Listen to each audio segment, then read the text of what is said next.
It's the Anime Movie Podcast with your hosts, Kat and Joe.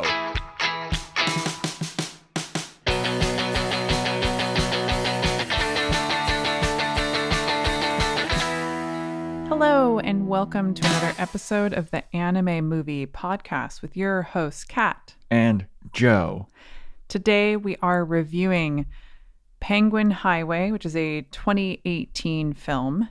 It was the first feature film by Hiroyasu Ishida, based on the novel by Tomihiko Morimi. Originally premiered at the Fantasia International Film Festival in Canada, and then it was released in Japan a little while later, released in the US in spring of 2019. It's weird that it would debut in Canada, right? It did the film festival circuit thing. So it opened up originally at a big film festival and then did the film festival circuits primarily in animation film festivals. Yeah.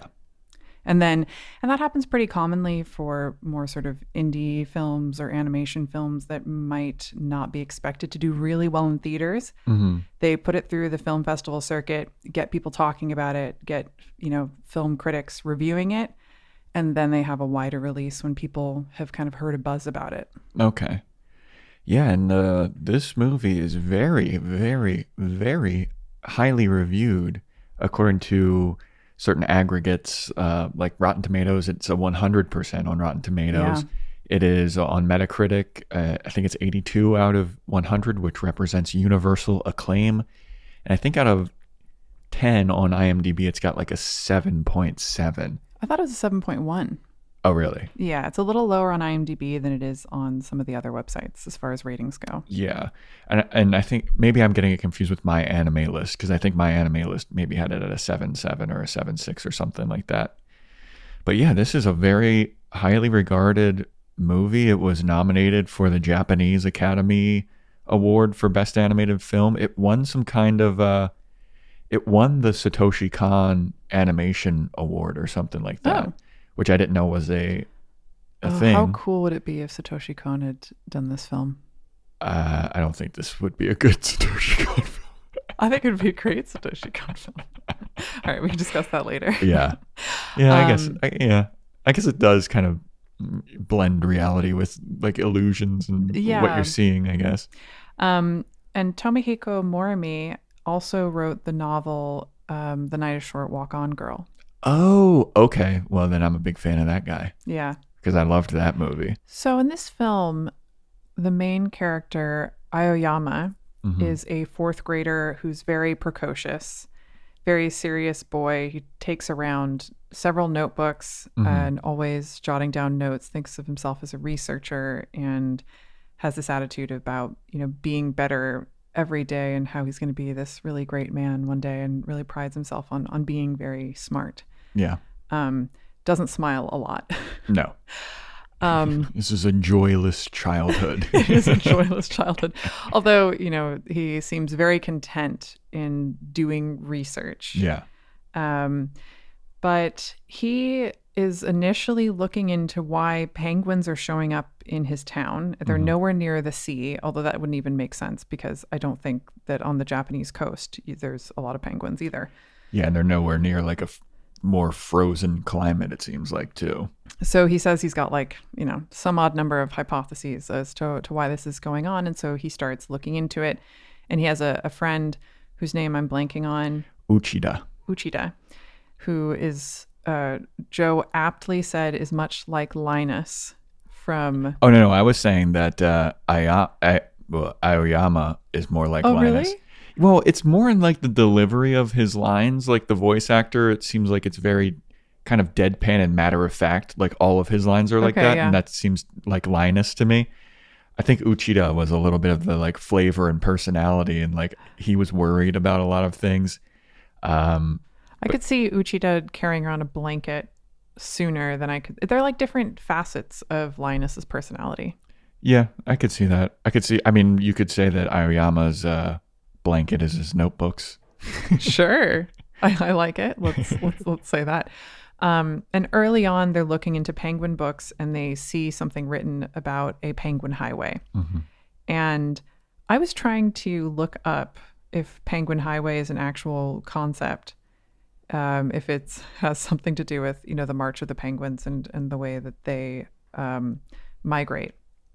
But everything on the first several pages of a Google search just comes up with this movie. Yeah. Yeah, we'd have to ask Morgan Freeman. The Penguin Highway. or Benedict Cumberbatch, and he'd be like, penguin. Would never ask Penguin. that. Never ask that fucking Sherlock motherfucker anything. Sherlock motherfucker. Okay. Sure. I'm sure it's a thing. It seems like it would be.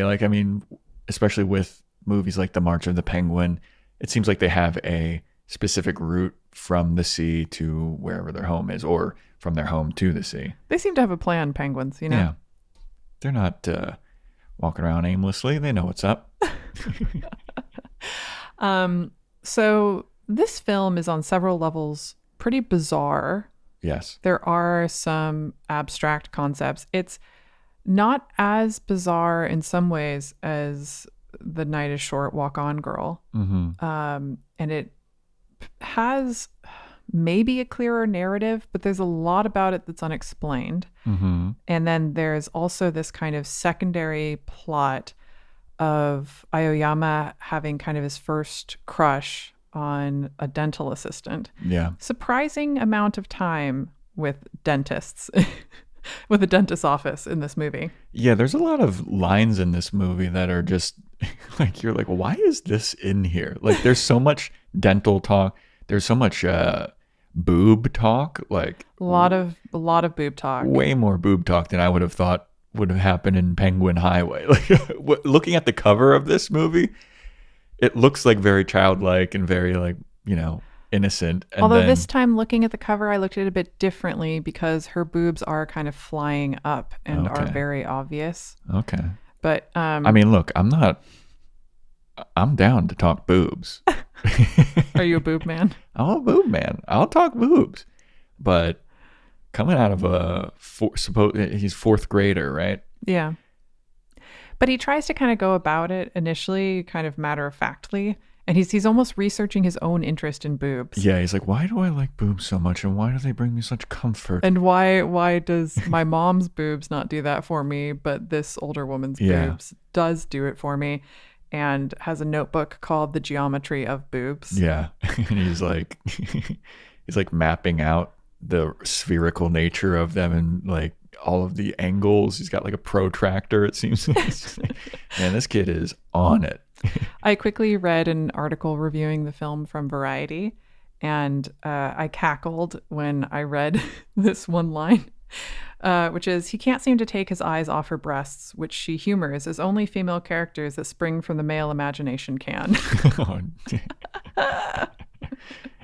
Yeah, there is one time when they're playing chess against each other and he's staring at her boobs and she's like, hey, stop looking at my boobs. And he's like, I wasn't. She's like, whatever, dude. I know you were looking at my boobs. I think she does. It's uncomfortable how much she kind of humors his crush. I think it gets a little bit weird, but I don't want to get too much into spoilers. Yeah, there's also, when you're a kid, you have crushes on older ladies, and this woman is unnamed. She's just the lady. I thought her name was Oni-san. Oh, you're right. You're right. It is. But they rarely refer to her when talking to her as that name. They write it down sometimes, but when he talks about her to other people, he says the lady. Yeah, and if you read a plot synopsis about this on anything else, it just refers to her as the lady. So That's why I was like, huh. But yeah, good point. It does say Oni-san in his notebooks when he's writing down notes about her. So yeah, he's got a crush on the older lady who I don't know if she's like a babysitter or something, or if he just sees her through a window and he decides that he has a crush on her, but he's always in their dentist office. Does he have fuckloads of dental problems? How did these two? It seems like I got the impression that he met her at the dentist's office and then they play chess together sometimes. Oh, right. And so they go to this cafe and they play chess. And then, she hangs out with him. Okay, yeah. Let's just, we might be getting into a little bit of spoilery stuff. Is it? No, we're not. wanted to say that this movie is just short of 2 hours. Mm-hmm. It's almost an hour 58, which is pretty long as far as anime goes, anime films. And boy, I felt that.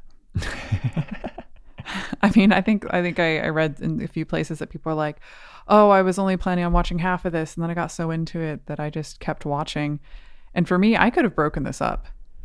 Well, I think, yeah, I think I agree with you. There was a couple times where I checked my watch to be like, how long have we been watching this? And it seems very segmented. There's two separate stories that kind of converge at the end.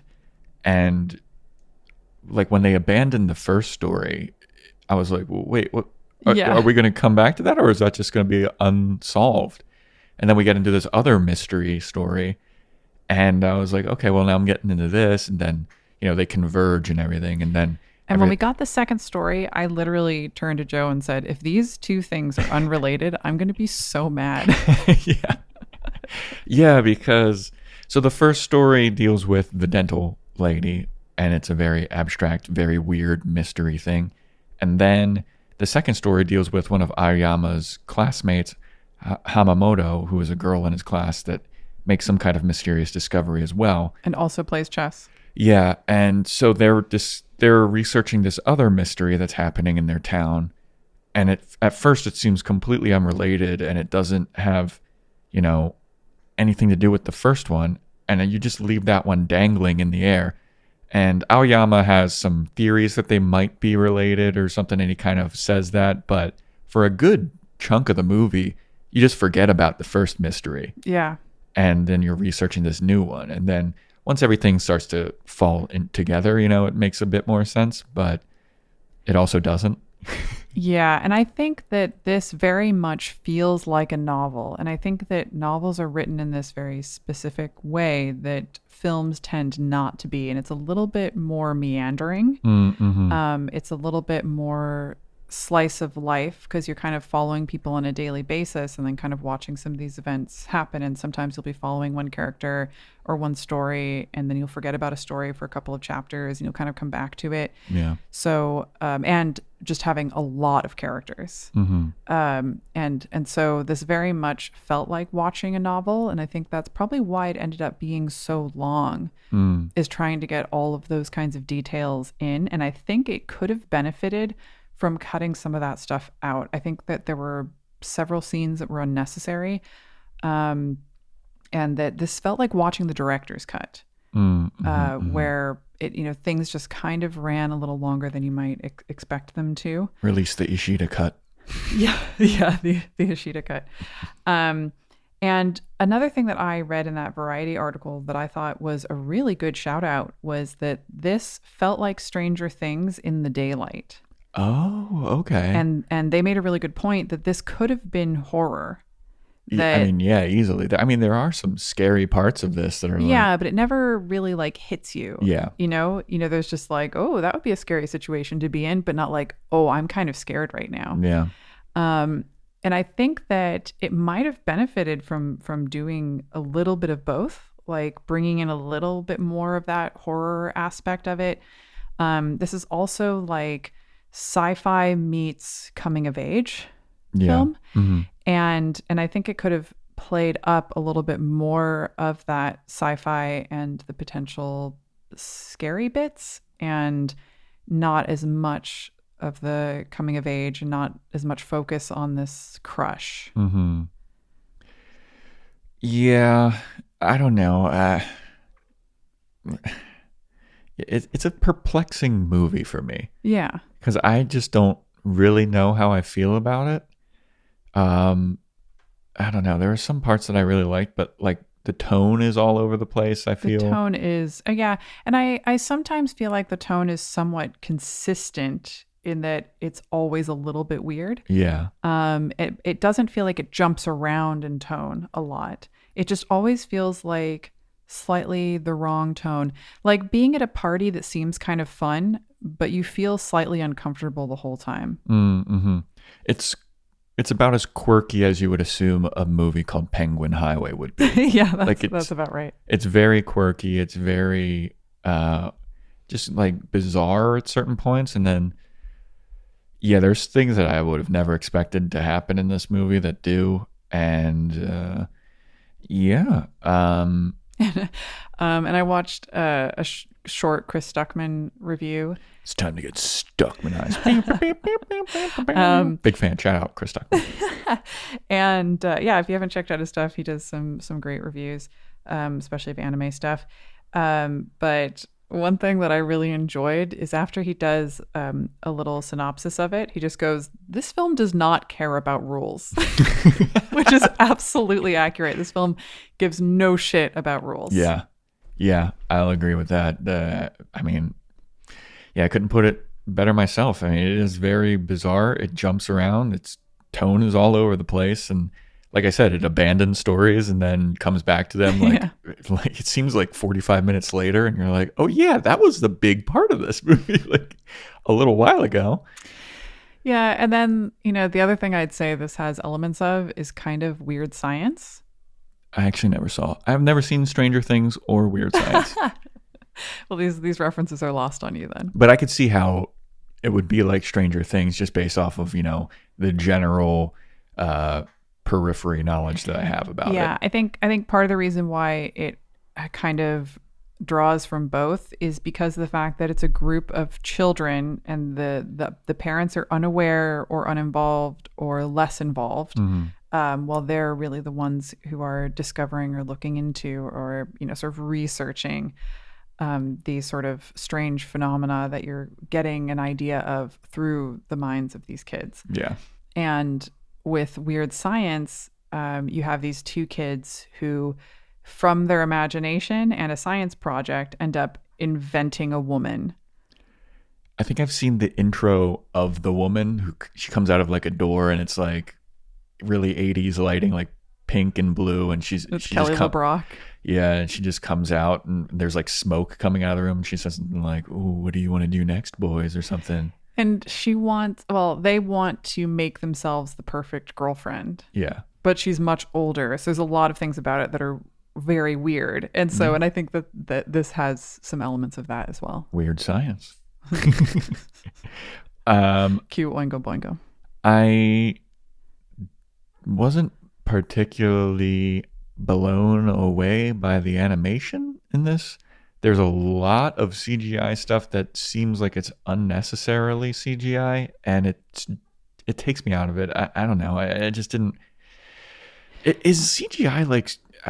It must be. It must be like so much more cost effective, but to CGI like a door closing, which seems really common. Yeah, that's like a thing in a lot of anime. It must be way, or maybe it's just like, why would we waste our time animating that? No one's going to care about a door closing, but you do notice that stuff. I wonder about that too, and I think that with CGI, a shape that stays consistent and that you can program how the perspective would change as that thing moves.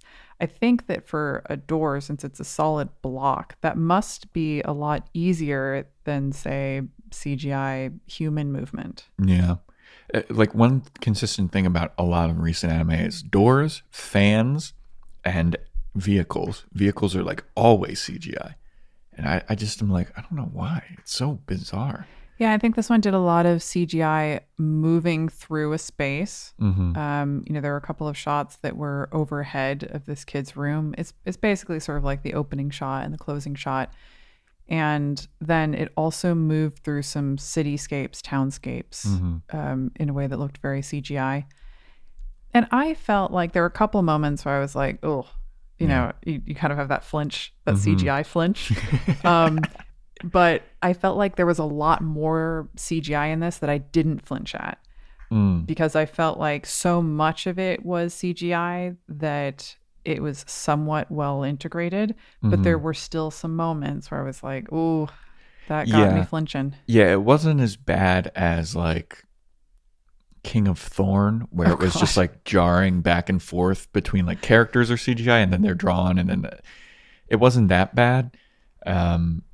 But like a lot of the backdrops and scenery sometimes will be CGI, and then 2D characters are moving amongst that world, and it just looks like worlds are colliding to me. And it's just, I don't know, like a good example of that, I think, is The Promised Neverland.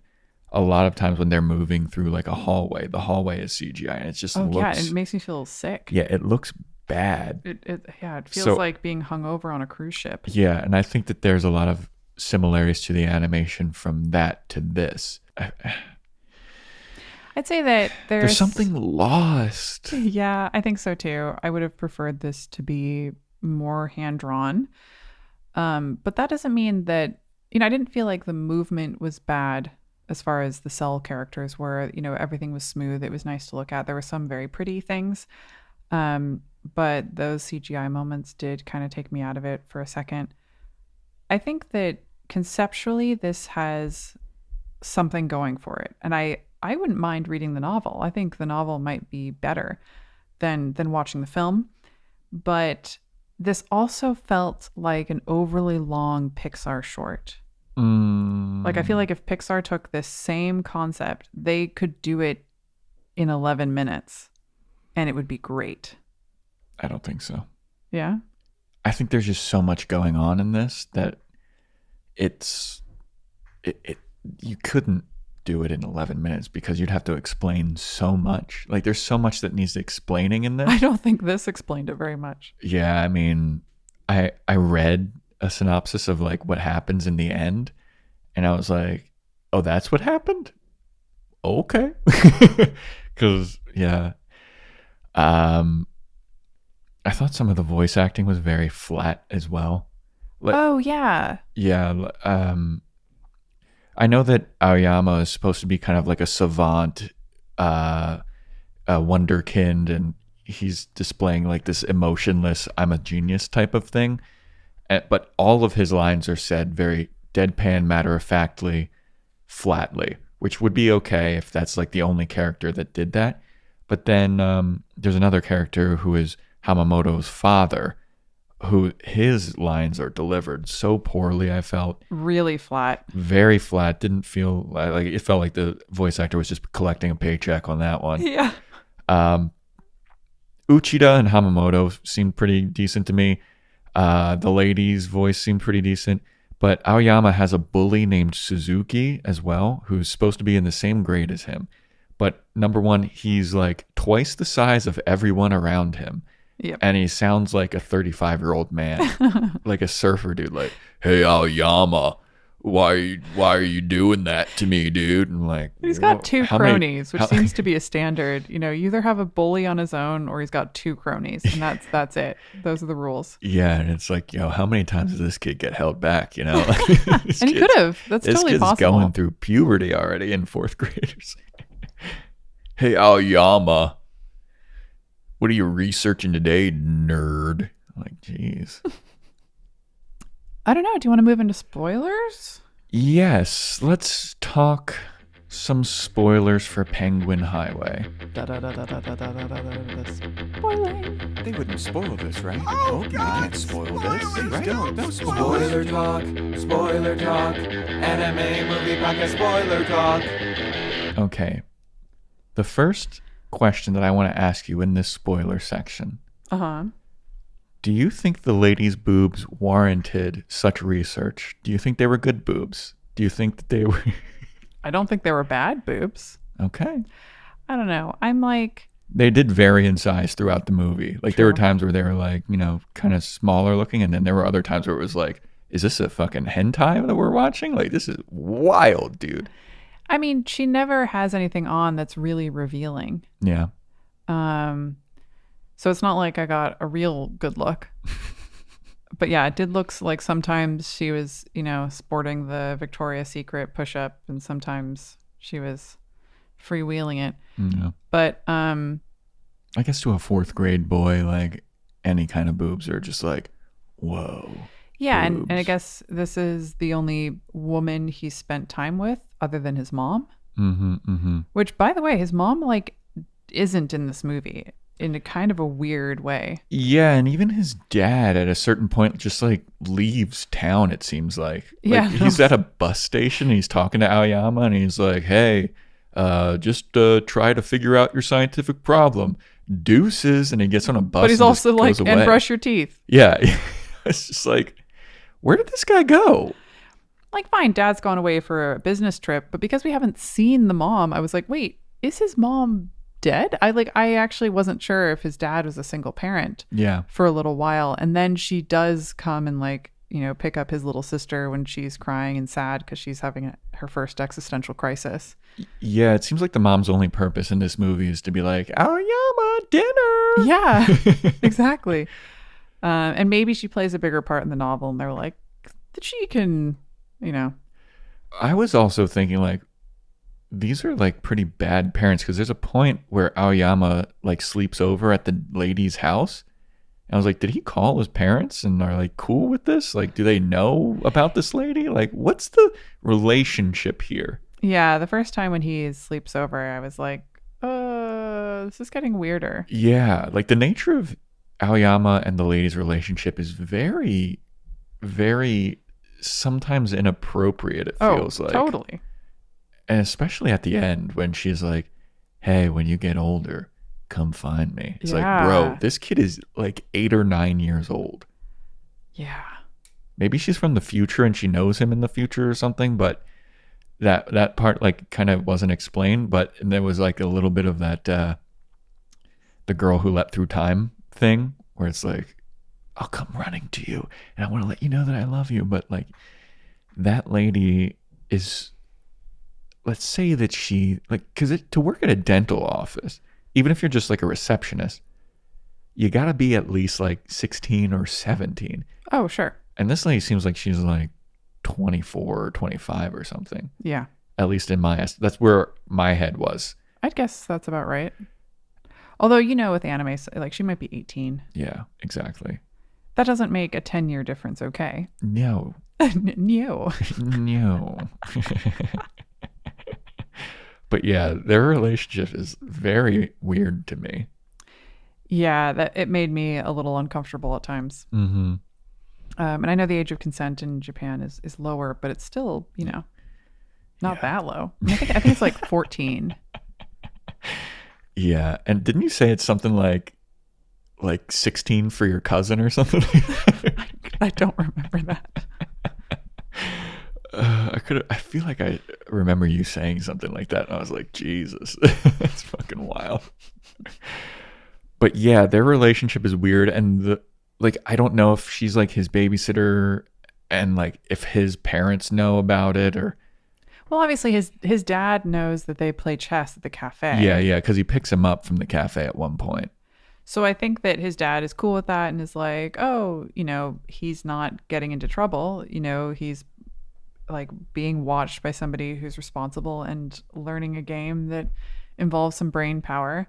Yeah. But yeah, there's moments where he's obviously trying to act older, where he's like trying to drink coffee and just, drink it black and trying to pretend like it's not bitter. Mm-hmm.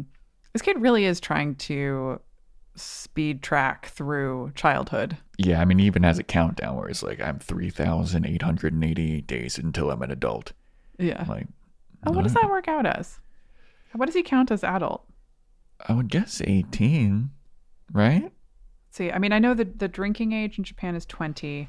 Mm-hmm. I think the age of consent is 14, so it's a little different than here. Mm. Let's see, 388 divided by 365 equals 10.65 years. Yeah, so I think you're right. I think it's 18. Yeah, and if he's in the 4th grade, he's 8 or 9. Or, yeah, so. That would make sense. Yeah, you got a while to go, Aoyama. Yeah, and by the end of this film, 40 days have passed. Mm-hmm. And this is something that I found unusual because we don't really know when he met her, when he met the lady, Oni, because he starts saying, there's only one person I'll ever love, and that means I won't be in love with anybody else. Yeah. And, I know that's sad or whatever, but it's what I've chosen. And he's very full of himself too. he is. He's like, all these other bitches, they ain't gonna fucking fall in love with me, but that ain't for me. They're gonna have to move on. They're all gonna want to hop on Aoyama, but I'm about this dentist lady.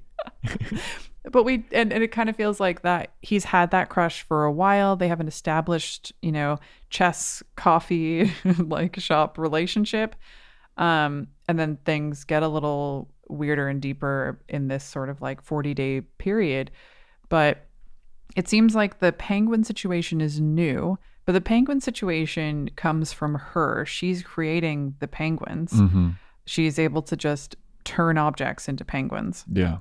For whatever reason. And I think when he's reading a Natural Geographic magazine in the waiting room of the dentist's office, and he's reading up on penguins, and she kind of comes over and she's like, oh, I love penguins. But also she gets weirdly close to him when they're sitting there, and she takes the magazine. And later on, when she manifests other things, it's stuff that she's been talking about, stuff like the Jabberwocky, because she'd been reading a book with the Jabberwocky in it. She manifests. She turns chess pieces into bats. Yeah, when she at nighttime, Yeah. when she's afraid, and she talks about being afraid of bats, and the bats are the worst. So, and when she reads the magazine, she's talking about penguins and how cute they are and how great they are. Mm-hmm. So it seems to kind of be dependent on her mood, and it's things that she's been thinking about. Very similar to dreams. Like, if you've been thinking about something during the day, or you just watched a movie with something on it, then when you dream, that stuff's going to start coming into your dreams.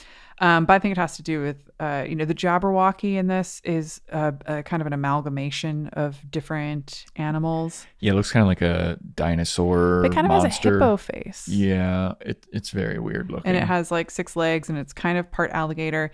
And then its tail ends in kind of like a fish fin. Well, the one that Suzuki, the bully, brings into class looked like it had a human arm too. Oh. Like a baby's arm sticking out of the side. Because That's I remember creepy. everything, like the body of the Jabberwocky was gray, but then the one arm was like peach a slightly looking. different color. Yeah, so I was like, what the fuck is happening? Yeah, and I can't remember. I know Jabberwocky comes up with Lewis Carroll, but I don't know if it's his originally. I can't remember. I saw the dance crew, the Jabberwockies, at Universal Halloween Horror Nights one time. I see. And I was intensely underwhelmed with their performance. Yeah, it's a poem. It's a nonsense poem written by Lewis Carroll.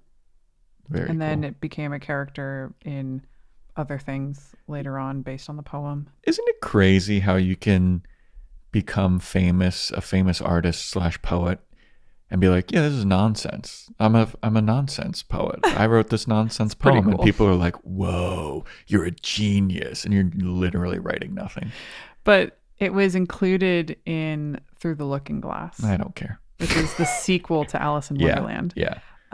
Which is, I think if you just published it, generally Just it like, might have not check gotten. out this nothing. Yeah.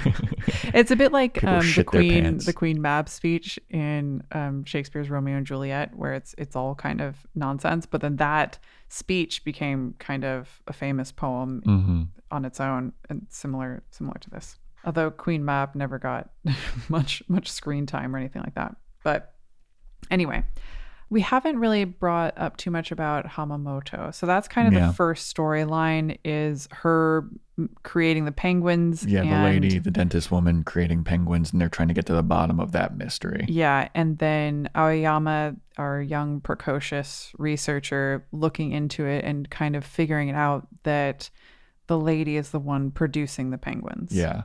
Well, I mean, figures it out because she straight up does it in front of him. She Yeah. just is like, hey, I'm going to pull. She's trying to pull one of his teeth out that's loose. And she's like, I bet I can make you not pay attention to how painful this is going to be. And he's like, go for it. And she buys a soda, throws it up into the air, and then it turns into a penguin. And then you're just like, what the fuck? Like, what is this? This is quite a turn in the narrative.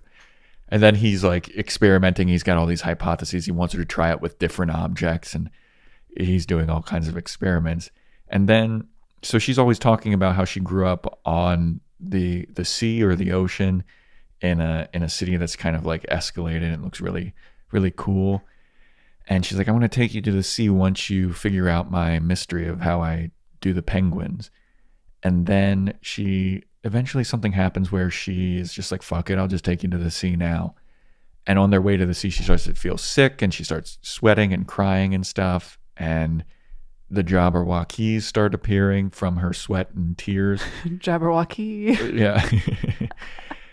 Yeah, I mean, we're kind of missing out on something that was foreshadowing that this might happen, which again wasn't totally necessary. We could have just had that scene with her instead of having his friend Uchida find a penguin and kind of befriend it. And he was like, it's not eating. I can't get it to eat fish. I can't get it to eat rice balls. I can't get it to eat anything.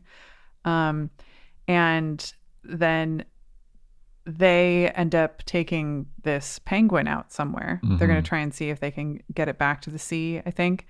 And that penguin ends up having like the sweats. And it looks like it's feeling ill and then it just turns into a cola can. Yeah. And you realize that was the cola can from that tooth incident. Yeah. And then later, I think in between those two events, we have Hamamoto and this new research project that's about this orb of water that she calls the silver moon. She started a rumor saying, don't go into the forest. There's a silver moon. And if you get near it, you'll get sick. Yeah. And then she also calls it the ocean. Yeah. Yeah. But yeah, after like with the lady feeling sick on the train platform, then they go back to the town and then Aoyama just has a line like, and then I didn't see the lady for a while after that. And then like that story just disappears. And then it's all about researching the floating orb ocean sea thing with Hamamoto. Yeah. And that's right after he like spends the night with her. And it's kind of sweet how he's watching her sleep and then he's like, you know, I don't even know what to write in my journal about this moment. I don't know why it's important to me. You know, it's just amazing that her DNA created something so perfect and now I'm able to do nothing but just watch this and feel content and happy. And I was like, that would be so cute if you weren't 8 years old. Yeah. Also such a creep. That's such a creep. Like Aoyama's a creep. He's like, a bit of a creep. Like he's like the first 30 minutes of this movie, there's probably 6 to 7 minutes of it dedicated to boobs and talking about boobs. Eating boob cake. Yeah. And like talking to Uchida. Uchida's like, I don't know, I'm afraid. And like, I'm scared. And he's like, whenever I'm scared, I just think of boobs. And there's multiple times where Uchida's like, I don't know if we should be thinking about that yet. Like, it's hilarious. And I, you know, 4th grade boy, I probably was like thinking about boobs a bunch.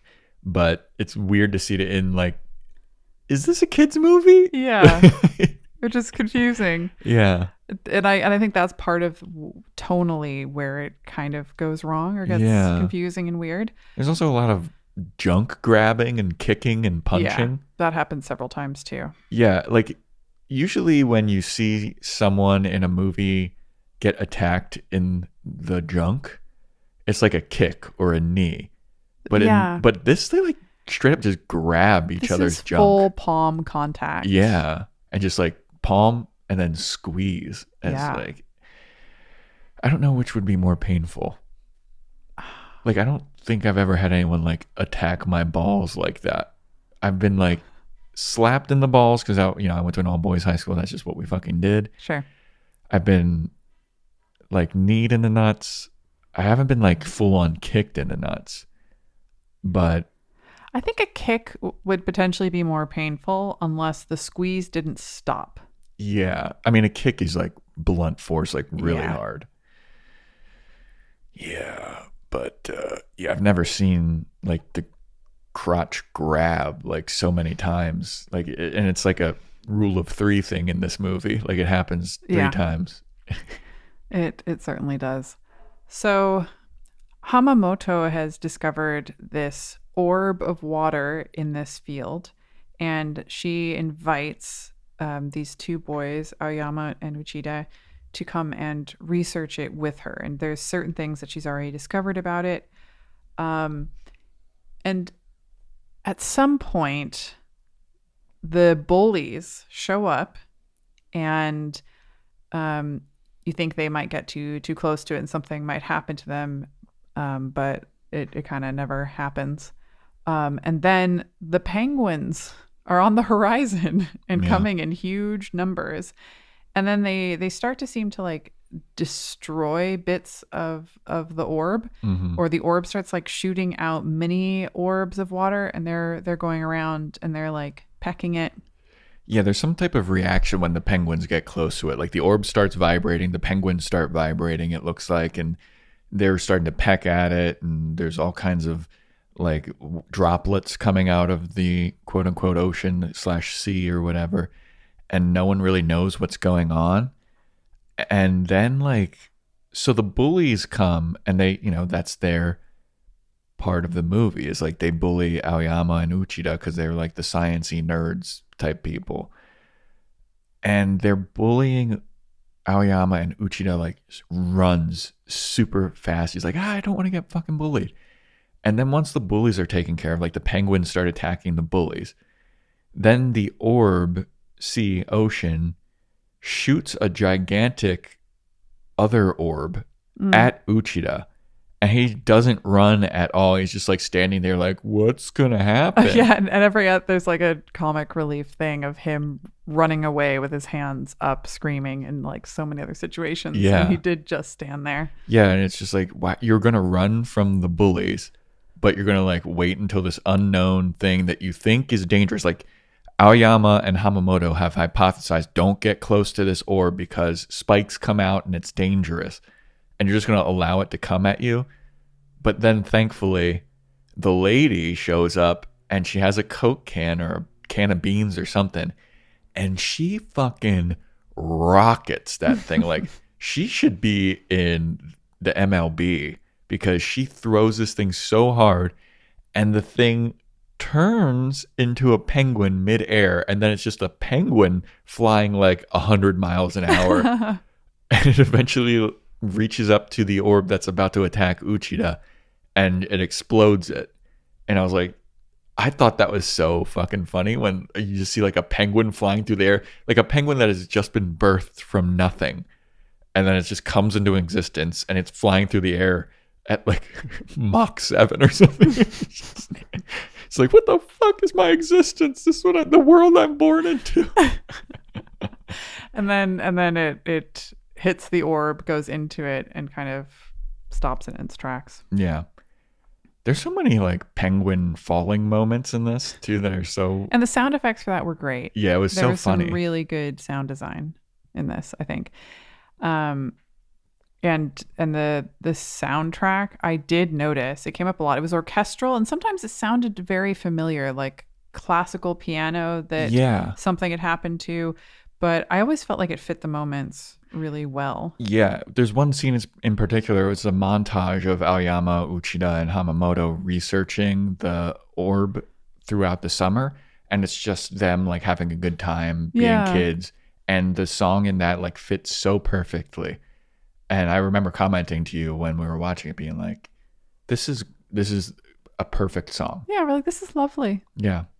Yeah, and I think that's a classic sort of children's movie trope, is like, it's summer break, so now we're going to go on an adventure and do this thing, which is, this new research project. And all these kids are fairly precocious and into science. I kind of want to summarize some of the events between this and the ending fairly quickly. Okay. Which is essentially, we learn that this orb is kind of a hole in the time-space continuum, and that the lady is not of this planet. It's never really explained why that means she can just make creatures into being from her imagination, but from objects. We never really learn about that. But Hamamoto's father is a researcher, and he gets interested in what's going on, and ends up having these researchers talk to the bullies, and the main bully has a thing for Hamamoto. His name's Suzuki, and she says she'll never forgive him if he tells the grown-ups about the thing that they found, and he does tell, and he has this sort of redeeming character arc towards the end of helping the kids out. But so the parents get involved, and then, or at least Hamamoto's really deadpan delivery father, and their research team gets sucked into the orb, and the orb is getting bigger and bigger and bigger and bigger, and so then the whole place is in a state of emergency, and they're supposed to be evacuating.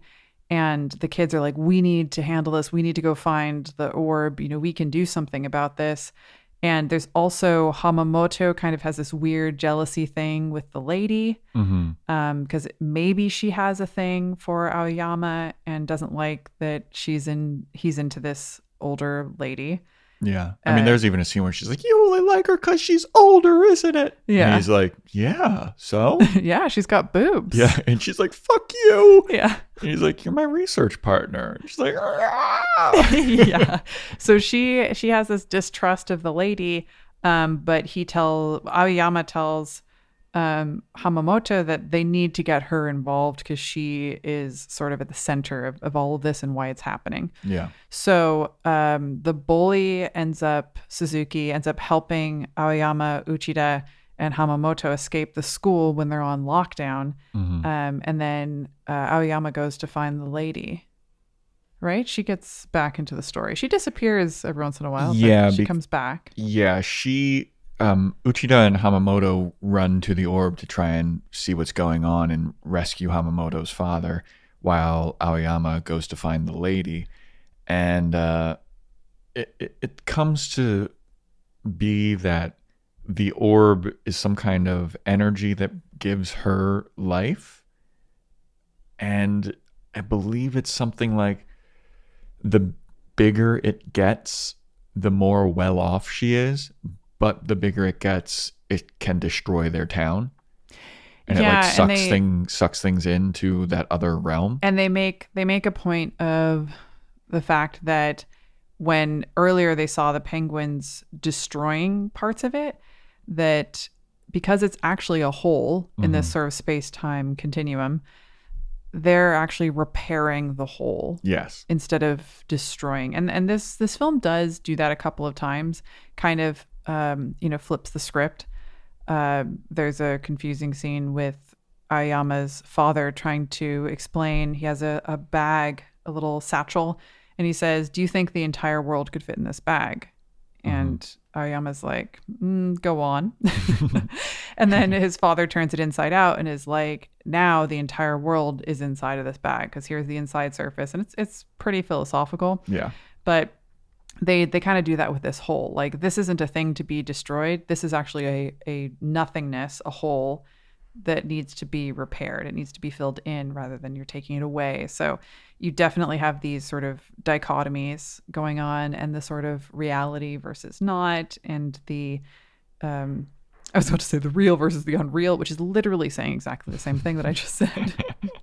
But Aoyama and the lady end up going through the hole on a raft of penguins. So they kind of have an army of penguins, and this is like the titular like cover of the DVD is them, on this sort of tidal wave. I meant tidal wave of penguins. Yeah, and it's very funny because the lady summons, like, it seems like hundreds of thousands of penguins, and like all these objects that are in the real world start turning into penguins. Like a car turns into like 15 penguins, and then they're all behind her, and she's ordering them to like attack the police who are stopping them from getting to the orb.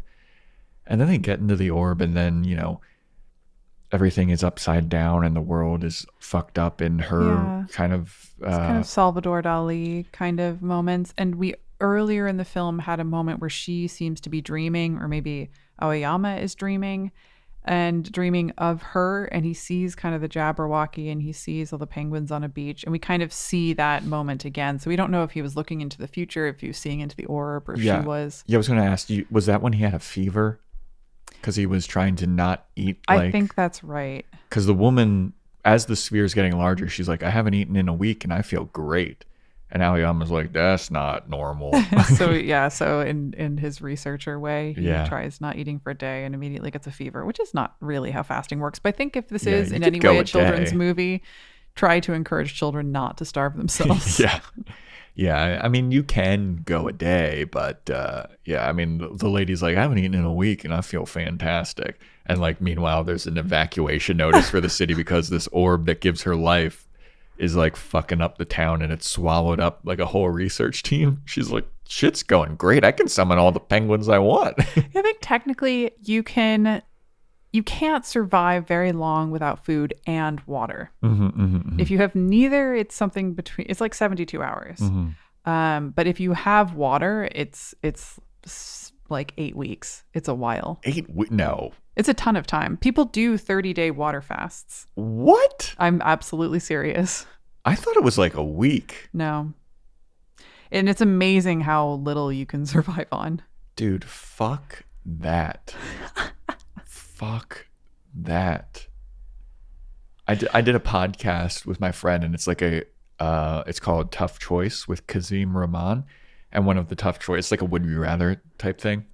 And one of the would you rathers, I know one of the options was an all liquid diet. And I was like, how long could you survive on an all liquid diet? You could survive the rest of your life on an all liquid diet if you had the right kind of liquid. Yeah, I was going to say, like, if you're blending smoothies, I guess. I mean, like, you could technically eat protein drinks until the day you die, and you might get cancer at some point. But I was going to say, that can't be good. You'd still have enough to survive off of. That seems so and unhealthy. people do juice fasts for months when in certain sort of programs for holistic, natural sort of cancer treatments. And there's some research behind it that suggests that it can slow down the growth of tumors, but that's partly because it's slowing down the growth of everything in your body. Yeah, I don't know, man. I'll stick to eating food. Yeah. But where were we going with this? The lady wasn't eating for a week. Yeah, so he had that dream. Yeah, that kind of fever dream. And now we're inside of this hole, and we're on this beach, and we're seeing a lot of the same things we saw in his dream. Maybe it was her dream. It's a little bit unclear. Well, it's also foreshadowed throughout the movie because right before they go into the Silver Moon Forest, there's a signpost that is like chopped diagonally, and it's like there's some weird things happening with reality. Yeah, like at a certain point, like a light post is chopped, and like a tree is chopped diagonally too, and so you're like, what is going on in this town? And then when they finally go through the orb and get to the alternate reality where the lady, I guess, is from, you see a lot of that stuff that's there, and the missing pieces are there. See, I kind of felt like if she was from there, why wouldn't she have just stayed inside of the orb? That's the stuff that I thought was kind of unexplained. When stuff starts to converge and they try to explain everything that's been happening in this town, that's where it really lost me. It did fall apart a little bit there. And weirdly, the town is like an exact replica of Chefchaouen, which is the blue city in Morocco. Yeah. Which it's not easy to get to. I have been there, and it's about, 4 hours outside of the closest sort of big city. And you have to travel through an orb. Yeah, you have to travel. by which I mean you have to pay a man to drive you there. Which is, it's beautiful. You can imagine somebody being like, I just kind of want to place it here. Because I am, really amazed by how cool the aesthetic of this whole city made of different, colors of blue, shades of blue, is. But I did think it was an odd choice because it was like that. It was that town, but then also random sort of suburban neighborhood things upside down or on top of themselves. It kind of gave me a moment of when you watch Inception and you see the sort of city rolling and kind of in on itself. Mm-hmm. And so you see buildings kind of sideways, or this city just kind of like jacked up in a way that's very Salvador Dali, but less melting and more geometrical. Yeah. And which is kind of fun and visually interesting, but didn't amount to much. They don't really, it kind of felt weird for weird's sake, not like there's actually a point. Yeah, I was going to ask you, did they explain, or was there a reason behind the things disappearing? Like, because I understand when she's throwing a Coke can and turning it into a penguin. Like, Yeah. I get that, as weird as that sounds. But like half of a light pole disappearing and then reappearing, like, how did that disappear? I don't know, and I don't know why it was kind of sliced across, or if that's just, again, that sort of sci-fi moment of this thing has been geometrically wrecked. I don't know if it's been pulled into the orb. I don't know if it's become part of a Jabberwocky. Yeah. Really uncertain about that. If our listeners have an explanation for that, please email in theanimemoviepodcast@gmail.com, or slide into our DMs on Instagram, or comment on a YouTube video or something. I don't know. But yeah, that part really confused me. I didn't know what was happening there and why it disappeared and why it returned. Like, because when everything returns and the sphere is destroyed, like the half light pole reappears and there's moss and foliage growing on it. Yeah, like they've been somewhere for a long time or something. Yeah. And I was like, what is that?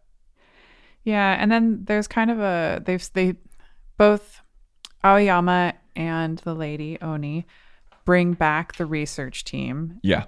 And then the lady calls upon the penguins to just go ham on this hole, the giant orb. They house it. You like that, Joe? And then there's this moment where, they're kind of having, a goodbye cup of tea, and she comes over and presses him into her boobs, which a little weird.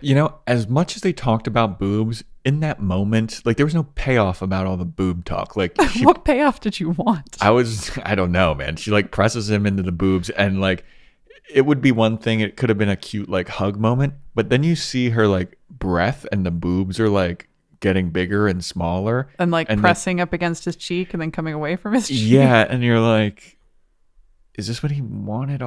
Is this the payoff for all the boob talk, or like what's...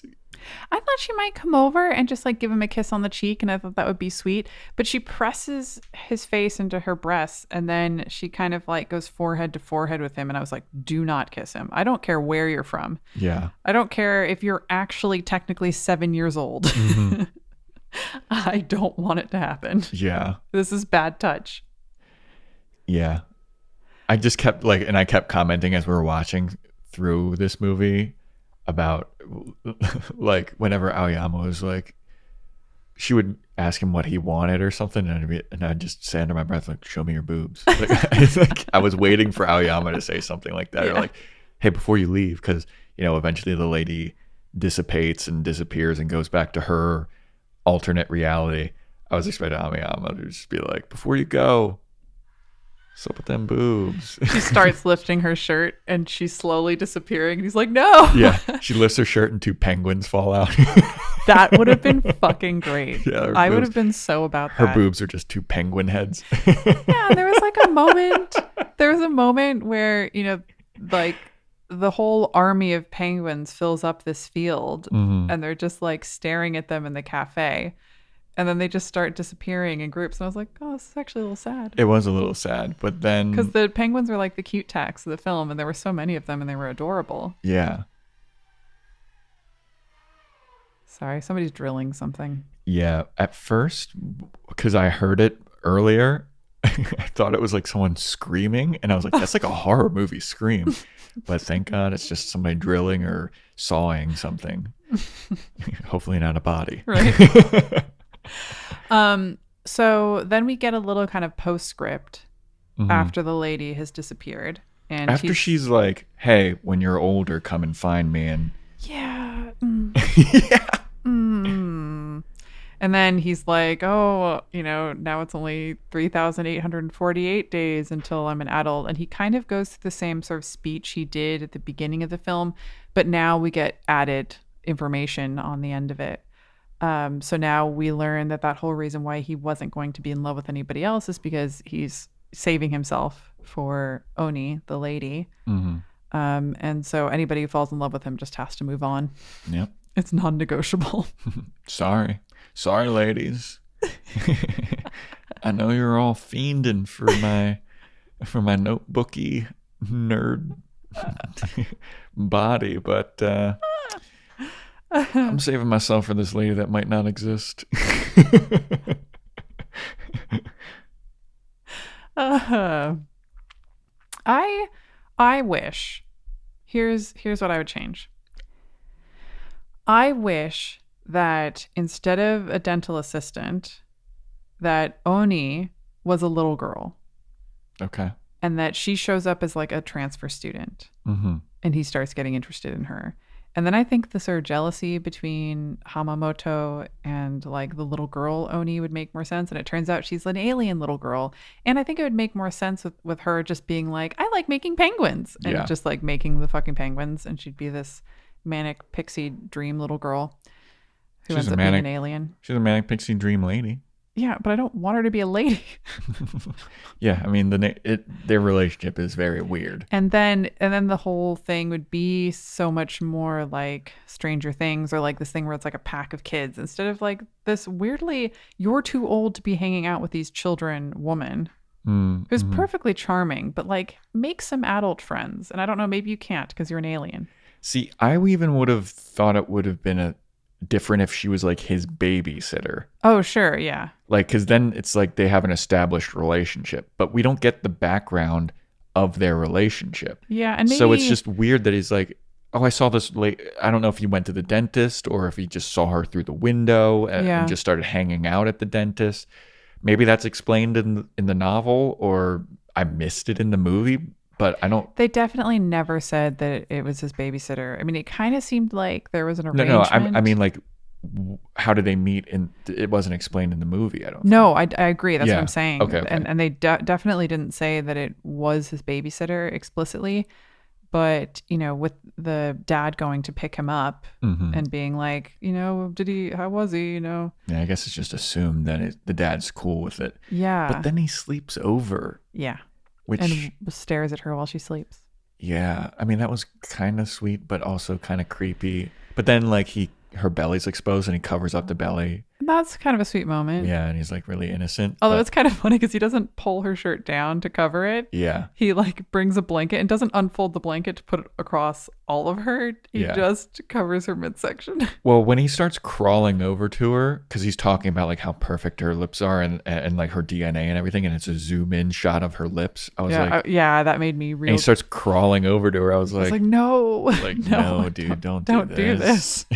But then he puts a towel blanket situation over her stomach, and I was like, oh, okay, that's much better than where I thought it was going to go. I wonder if it gets creepier in the novel, like if it takes it further, or if with the movie version of it, it becomes more obvious that it's creepy, because they do this sort of this sensuality to it. And I think the word sensuality is very different from sexuality, because sensuality has to do with involving the senses heavily. So these sensorial experiences.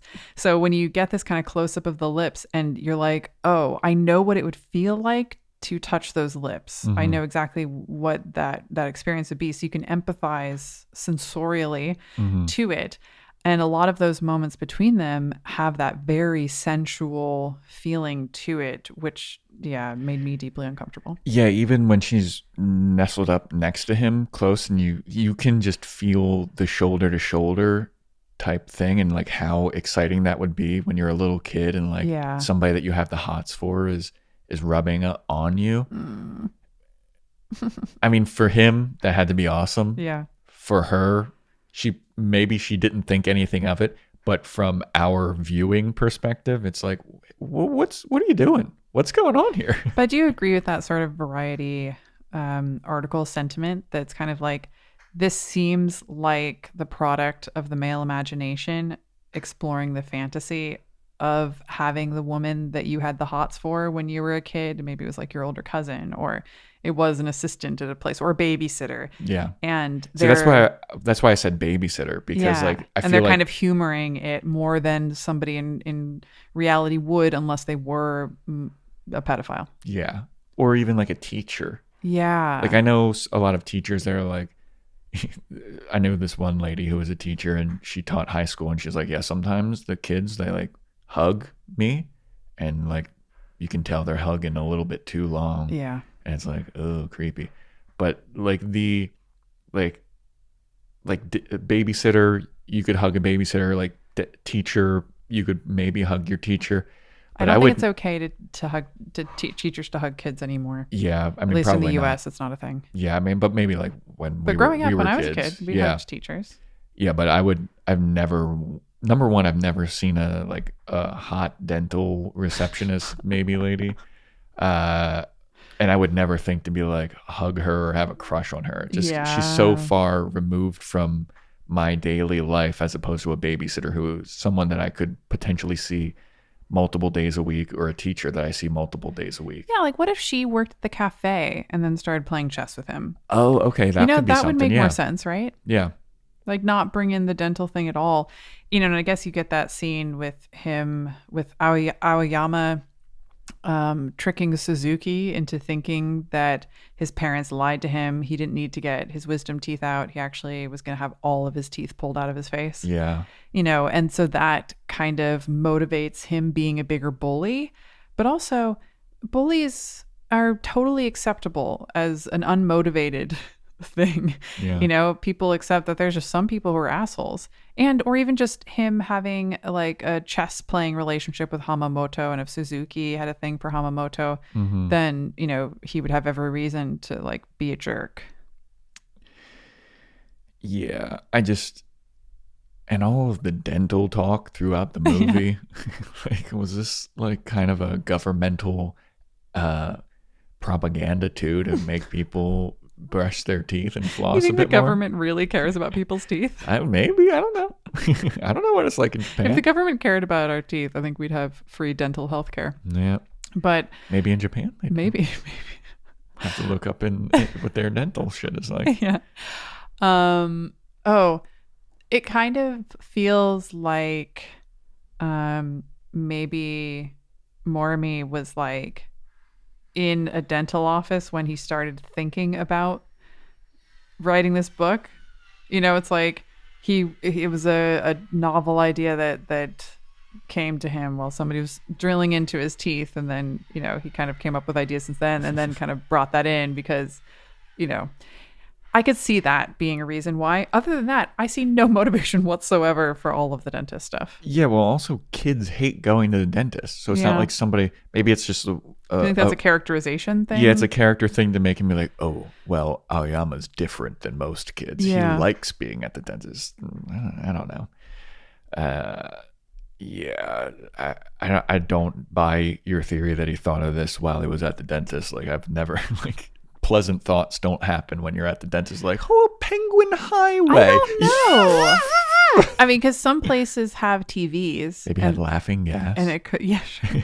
Well, I think that at the dentist, I'm often trying to distract myself, so I'm not thinking about the fact that somebody's drilling into my face. So I tend to have a lot of shower thoughts at the dentist, because especially if they don't have a TV or something there, then I'm just trying to think about anything else. I think I just get very zen at the dentist because I've had so much dental work. Do you meditate? Yeah, I very much just clear my mind and just I'm like, Wow, because I don't think I'm capable of that. I think I do it at the dentist, if anything, just because I've had so much dental work. My teeth are always so fucked up and I always have to have something done that I am like, I go into the dentist and I'm like, this is going to fucking suck, but just get through it and let it suck and it'll be over in an hour or two or whatever. Yeah. And then I'm just, whatever they're doing, I'm like, yep, go for it. Whatever, go for it. I don't care. And I'm like, close my eyes and I'm just like, this is just what life is going to be like for the next bit of time. And it's going to suck, but it'll be better after. Yeah. All right. Do you have anything else to add? No, I think that we covered it. Parents are bad. Parents are bad. Relationship between the lady and Aoyama's weird. Yeah, what about you? Do you think you have anything else? No, I think that's it. All right, shall we crank our amps for Penguin Highway? Yeah. I mean, this is kind of hard for me because I am wavering between a 6 and a 7. Mm-hmm. But I think I've given worse films a 6. So I'm gonna give it a 7 because I thought that the animation was solid. There were some moments where I didn't like some of the CGI, but overall I thought it was really well imagined. I thought the character design was good. And on a script level and a story level, I thought all of the characters were pretty well developed. I had a very good idea of what each of these characters were like, and they felt individual and unique. And I thought that the soundtrack was good. Mm-hmm. I enjoyed the montage sequence, but this film isn't going to get a really high number from me because I think it dragged. I think the pacing wasn't great. I think that it tonally had some weirdness going on. I didn't particularly like that relationship that he had with the dental assistant. But the penguins were pretty cute. The sound design was fantastic for all of that. All of the moments where a penguin fell out of the sky and then like plopped on the ground and then squeaked. It was fucking adorable. And the sound design was also at the correct level. Like sometimes we watch something where like it's really loud or it doesn't make sense or it's bad. But I thought that all of that was pretty good. But will I watch this again anytime soon? Pretty unlikely. Yeah. I'm in the same spot as you, but lower. I was wavering between a 5 and a 6, so I'm going to go 5.5 out of 11. I thought that the animation was worse than you did. Yeah. Some of it really bothered me. I thought the voice acting was very flat at certain times. And the story just really like fell apart and got very abstract and weird and hard to like. We just spent over an hour trying to like explain what happened at not specifically at the end. Yeah. But you could tell that there was confusion between the both of us of like what happened, where's she from, why didn't she stay there, why is she in this world? And we never really got that explanation, which is something that kind of bothered me. And then there's just like a lot of loose threads that like, how did they meet? What's the nature of their relationship before this? And blah, blah, blah, blah, blah. Why didn't the penguins appear earlier than that? Yeah. If she's been there for a while, which is kind of like why I liked the idea of like a transfer student. Yeah. Because it gets rid of the pedophilia issue or potential for that. And it also suggests that the reason why this has just started happening is because this person has just showed up, and it'd make more sense for them to be like, I wonder if it has to do with her, which might seem ridiculous at first, but then you figure out that no, it's not so ridiculous. Yeah. It is from that person. Yeah. So for all of those reasons, well, yeah, I mean, the soundtrack was pretty good. I thought that the music was good. And like you said, the sound design I thought was really fun. But yeah, 5.5 out of 11 from Joey Boy for Penguin Highway. I think that's respectable. Okay. Thank you. I agree with all the things that you said. All right. Well, that wraps up our episode for Penguin Highway, everybody. Thanks for listening. Subscribe to our podcasts on Apple Podcasts and Spotify and anywhere you can find podcasts. If you want to write in, it's the anime movie podcast at gmail.com. Follow us on Instagram at the Anime Movie Podcast. We have a YouTube channel as well where we post clips and now full episodes of the podcast. And that's just search the Anime Movie Podcast. It should be the top thing. And if it's not, what the fuck, YouTube? I mean, and if you've listened and you've liked an episode, like please rate and review. It's really helpful for getting the podcast to show up in searches and other things. So super important. If you have a second, just rate and review. And thanks for listening. See ya. Bye. Thanks for listening to the Anime Movie Podcast. You can follow us on Instagram at the Anime Movie Podcast, and you can reach out via email at theanimemoviepodcast@gmail.com. Please subscribe, rate, and review, and tell a friend. Thanks. Have a good one. Bye.